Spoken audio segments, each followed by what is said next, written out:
Welcome to Thriving from Anxiety. My name is Sherry Anna Boyle, and I'm with my co-host, Cindy Horrigan. And we're so excited. This is our third episode. Our plan is to create some really great discussion. We hope to lighten things up a bit and have a few laughs. And finally, we're always going to leave you with some tips and tools for ways to not only cope, but how do you thrive from anxiety? You absolutely can. I've written a few books about this, one being The 4 Gifts of Anxiety, which is available for pre-order. And Cindy is a professional presenter and has a DVD out, and she has so many qualifications, I can't even begin to go into it. So we're real excited. In between shows, you can get in touch with us on our Facebook page. Just go to Thriving from Anxiety, and it is there that you can message us. You can send us your comments and questions. We would love to hear from you, and we'd be happy to include them on the show. Now, this episode is on transitions, right? Because transitions, let's face it, are a source of stress. Mm-hmm. And we have many, many transitions in life. We have small transitions and we have big transitions. And I think of the small transitions, Cindy, as simple as making dinner, getting home and then having to make dinner, right? That's a transition. And then some of the larger transitions are when kids change schools or enter school, go off to college, getting married, getting a job, changing jobs, some cases divorce or also death in the family. All these major transitions are just the process of aging, these developmental transitions that take place. And I'd like you to start us off with this topic. Well, I've got so many places to go here, so be patient with me. Go ahead. One of the things is, you said the process of aging, but it's really the process of living. All right, thank you. And if we were to remain in one place, we would not be living. So transitions are part of living. Okay. In the piece that you said about people communicating with us through Facebook, one comment that was made that really kind of like resonated with me, and I was really like, wow, is that we, hopefully in this conversation and the work that you and I are doing, that we're normalizing this. And I think that the piece around transition is normalizing that transition means change. Yes. It means moving. Yes. It means shifting myself. Right. And so, you highlighted a couple of those significant areas. Some of them, as you and I sit here now, we can say, yeah, but one of the biggest places I see a transition that creates a lot of this anxiety, but if we understand it, maybe we can lessen it, is that becoming parents. One of the things I can remember when I was pregnant with my first child, at the time I was running lots of road races. I was running a great deal, and I had a vision in my having this child that I was going to continue without any bumps in the road to continue to run at that caliber. And this is how I was going to do it. Yes. I was going to take her little seat. There was going to be a little seat. And I was going to move from jogging on roads and running in the woods, and I was going to place it in the center of the track in the football field where nobody else would be. And I was going to run around the track. And then my other vision was that she was going to just love watching me. Yes. Yeah, it didn't happen.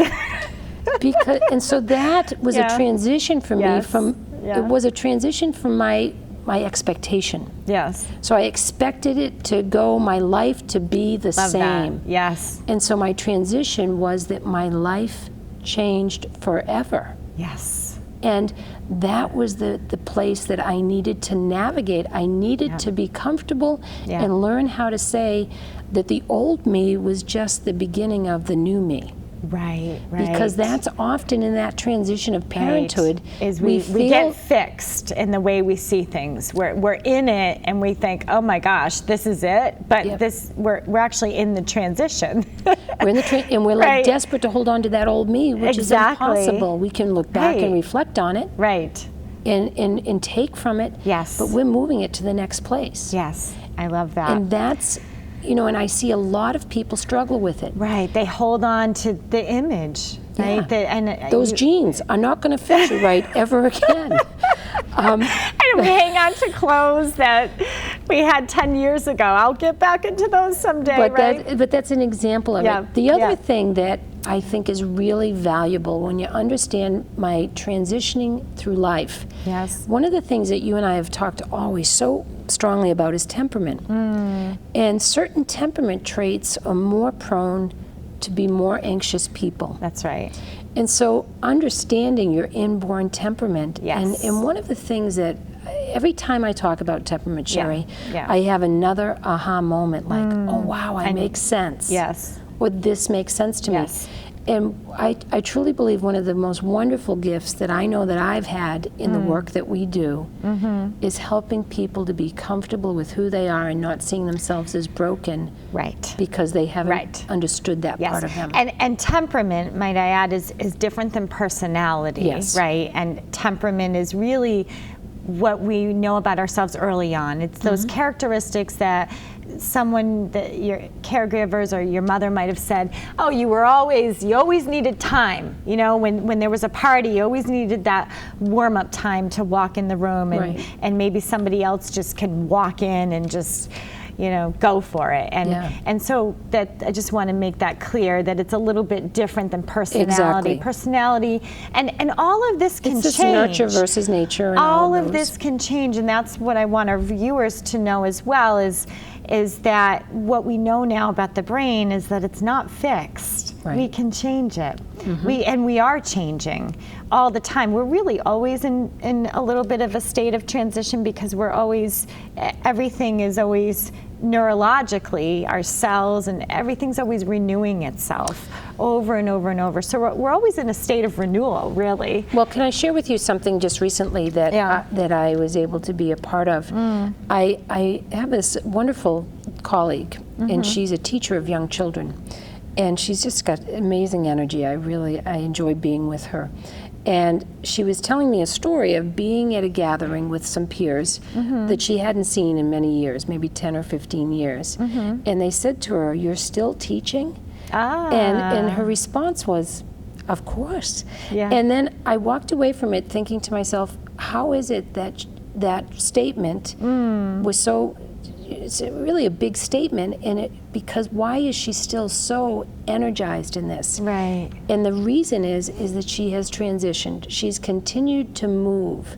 She's continued to grow, not only professionally, but personally. Interesting. And so one of the things that I took, I I like walked that. away from that. Yes. One of the ways that I think that when we're talking about if we feel that anxiety in a big way, Right. how do we measure our transition? And I can't Right. say enough of journaling. Yes. Yes. And really reflecting back Yes. about, wow, look where I have come from. Look where I was here, and look where I am now. Absolutely. We do that with photographs. I absolutely agree We with do you on the that journaling. in- Very, very powerful. in those pieces there. And so, that's what our holidays are, where we were last year Right, at this right. time, and how we reflect on time. Absolutely. Sin, how I have come to reflect on transitions, and I actually first started to write about transitions in Powered by Me for Yes. educators. And one thing that I talk about in that book is that the transition, we often view it as going from point A to point B, right? I want to go from here to here. Yeah. And if we start to shift our perception and look at the transition, we're not getting to the experience, we are in the experience, Yes. right? And the here and the now. So if we can start to shift that way and see, I know many times we see children as sort of taking us out of the experience. Oh, now they're wandering off, and now they're looking over there, and oh, they're forgetting that, and oh, they're taking us out of this, away from where we want to go to, when in fact, sometimes they are actually utilizing that transition period to kind of step in to another part of who they are. And very often it's that creative self, it's that imagination, right? So for so long we've been suppressing that sense of wonder, and now what we're realizing is that it's really done more harm than good to many of us, because anxiety rates are so high. I mean, we've Yeah. got 60 million people diagnosed with an anxiety disorder, and I do think that some of it is that loss of curiosity, that loss of just play, right? And for adults as well. So I like to look at it as we're in it now. We're not going to it. We're in that experience right now is the transition. Right. And you know, when you put it into that perspective and really enjoying the ride, you know, it's kind of like when my husband and I travel, you know, we can't wait to get where we're going. But what I have come to recognize, I love the ride in the car. I love holding hands. I do. Oh, you do? I'm a hand holder.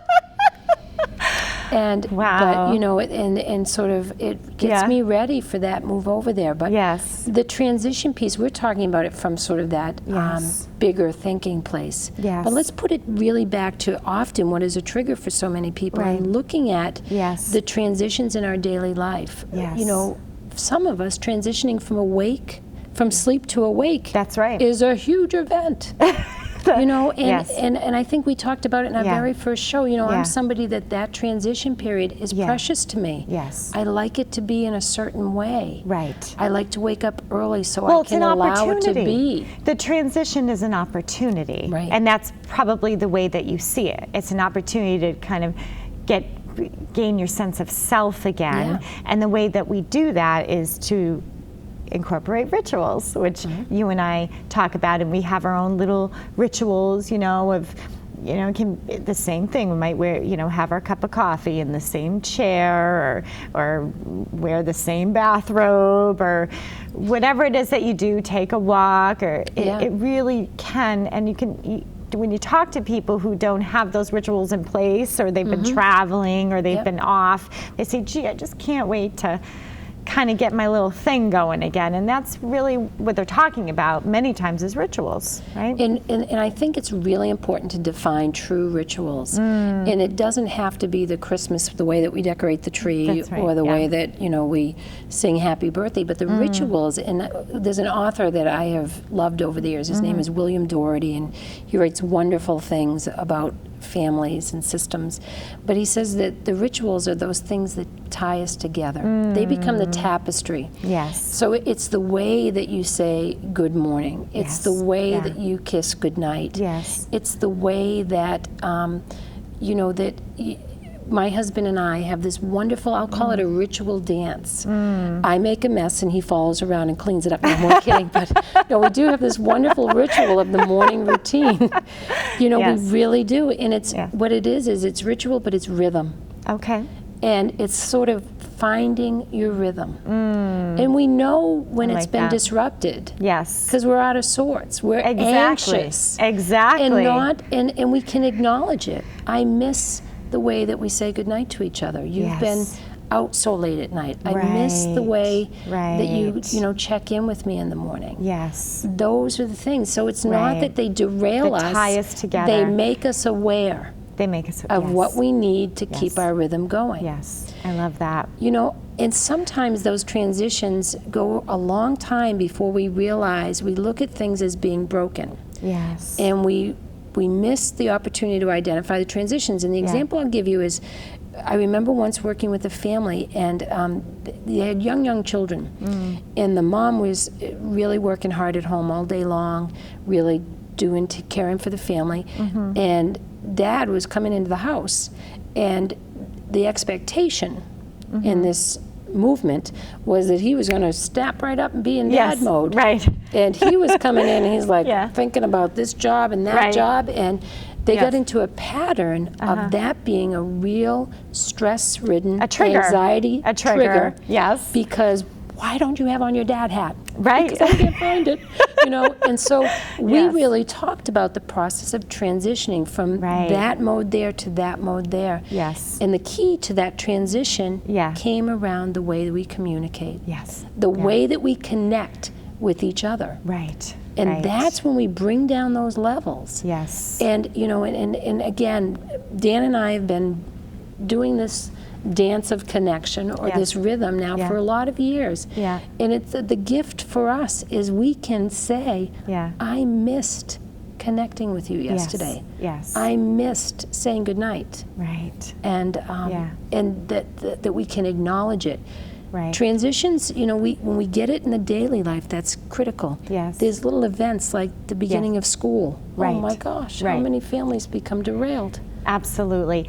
Well, and the way that I look at the derailing process is and I'm pretty sure I describe it in the 4 Gifts of Anxiety, is when we toss our energy out, and I look at it as a Frisbee, if you were to just kind of toss it away.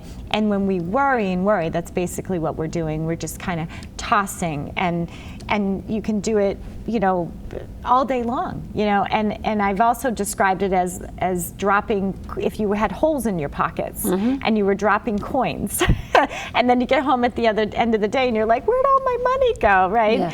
So, as far as transitions, if we're that child going to school, if we're so focused on the future, if we're so projecting, preparing, many times we're tossing, and it's important to take time and sort of gather that all up again at the end of the day. And you can do that through a ritual. Right. You can just kind of I call it reclaiming your energy, just coming back and just how you sit and just paying attention to what you do to kind of keep that cycle going. So if you walk in and you're immediately enter multitasking, which many of us do, but at some point, it's really helpful for people to really just take some time to gather that energy back and just, I like to visualize it. I work with a lot of visualizing things coming back to me. Yes. It's like someone sending me, sending you flowers, just bringing it all in, and that's just maybe a little bit of a tip before our tips of how to reclaim that. Right. Visualize it coming back and take some time to sit. I like that visual. I once was at a thing, and I heard this woman in the beginning. Perhaps it's because of how many children I had, but I thought, lady, you're nuts. But over the years, I can't tell you how many times her statement has come back to me, and she talked about one of the ways that she really fell in love with her family is that when she did the laundry, and I'm like, oh yes, can you imagine how much laundry I have? and she talked about every time that she picked up an article of clothing, she sort of held that partner, that child, that person in her life in her presence in that moment, that piece there. Wow. And these were just small ways throughout her day of that ritual that kept her grounded, that kept her whole, is the way. Yes. And now that I'm not doing 6 loads a day, I do find that I do take a moment. I take a moment to really be present and allow that transition piece there. Interesting. And I think that you start to, when you model it, when we as adults begin to model, this is going to be new, it's going to be uncomfortable. Right. But it doesn't mean we're broken. It means we're moving. It means it's a transition. Right. And and so many of those more motor tasks that were part of our culture way back, before we had the vacuum, right? And we had to sweep. And one thing I love is I love to sweep, because it really does kind of bring this motion. It's kind of like with the laundry. Before we had all this a life of convenience, we used to do these tasks, and the rhythm of them. So the rhythm of sweeping the floor, that's a lot of what the Waldorf schools are based on. They're some of their theory, this rhythmic motion that can bring ease to the body. Right. Absolutely. And I'll never forget walking into a Waldorf school. My children are in public schools, but I did do one activity in the building, and we walked in, and the children were transitioning to class, and they were singing. And I thought, wow, that's a really cool way to transition everybody into their day. I mean, it was the whole building was singing. And just you to know? kids, imagine what that brain is doing. Yeah, You know, exactly. Music is such a wonderful Exactly. guide. And you can to put do that that. in your home so easily. Yeah. You know, you could, and those individuals of viewers that may not have rituals, and as you're talking, I'm thinking, oh, I could really use a few more rituals in my house. You know, is it so simple? You know, you could just put a music on and have it be something that ties you together again, Yeah. and it becomes a ritual, right? Yeah. Yeah. And so again, the transitions, you know, we identified them. That loss, we experience loss in that transition of loss in so many ways. Yes. And we can become consumed Yes. by the loss, or we Yes. can recognize it as growing. Absolutely. When yeah. it's a loss from myself before children, Yes. when perhaps it's a breakdown of a relationship, Yes. perhaps it's the loss, a death, and that's as a Yes. grieving process in itself. Yes. And truly, no one can sort of move anybody through any of these transitions Right, at any right. certain rate. And for me to say to you, you know what you need to do Right. to move right. on Yes. is not helpful. Yes. For me to Yeah. understand that you're in the process of changing. Right. And right. for some time, you may be unsettled. Right. You may feel really nervous or fearful. Yes. Another word for anxiety. Yes.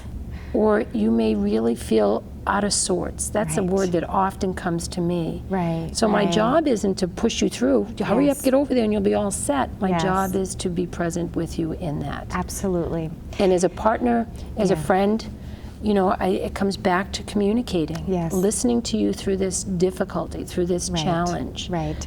I do agree with you, Sin. I work privately with some clients, and I will say that I was quite surprised when I started to venture off into the private world that the majority of my clients are coming to see me because they've had a tremendous loss. I mean, it really is a big source of anxiety for so many Yeah. people, especially if you lose a parent when you're real young. I do see, and many times I am that, what you say, that person, that listening, and also really just helping them to experience emotions again. Yeah. Because what loss does is it can put the body in a state of shock.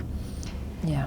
And then it's amazing to me when I work with people how that shock can really stay in your system for a Yeah. while, you know, and it takes time to unravel that, and most of the time it's just becoming aware that it exists. Yeah. Yeah, and once you're aware, then you know, things start to move along a little bit. What I think is really valuable Yeah. from what you just said then is that sometimes to reach out, because Yeah. I remember being in that lost place. Yes, I remember trying so hard to feel again. yes, yes. And finally the answer was I needed a little bit of guidance to get there. yes, We grow up in a quick fix-it world. yeah, And sometimes seeking somebody like yourself yes, is just that person. Not that their Right. job isn't to answer it for No, us. Their job no. is to be present to us as we transition. exactly.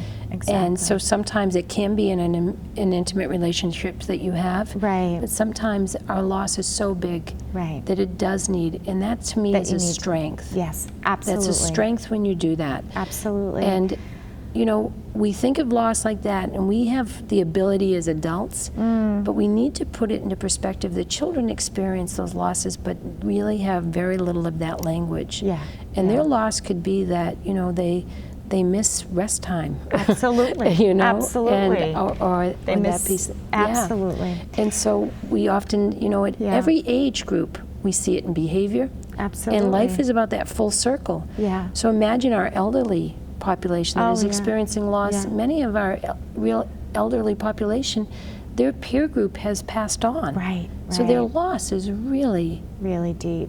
deep, yeah. Yeah. Thank you, Sin. It's time for our tips. Oh, wow. Yeah, I know. That went by really quick. Yeah. And what do you suggest this? I think that in the process of transition, when it feels uncomfortable, when the road feels rocky, when you feel unsure, Yes. to create a mantra that says, this is not my forever. Oh, I love that. Yeah. To really be able to put it back there that this Yeah. is not my forever and Yes. I can do this. Yes. That would be my tip. Yeah. Thank you. My tip for this episode is to really know that the transition you're in is the experience, is the now.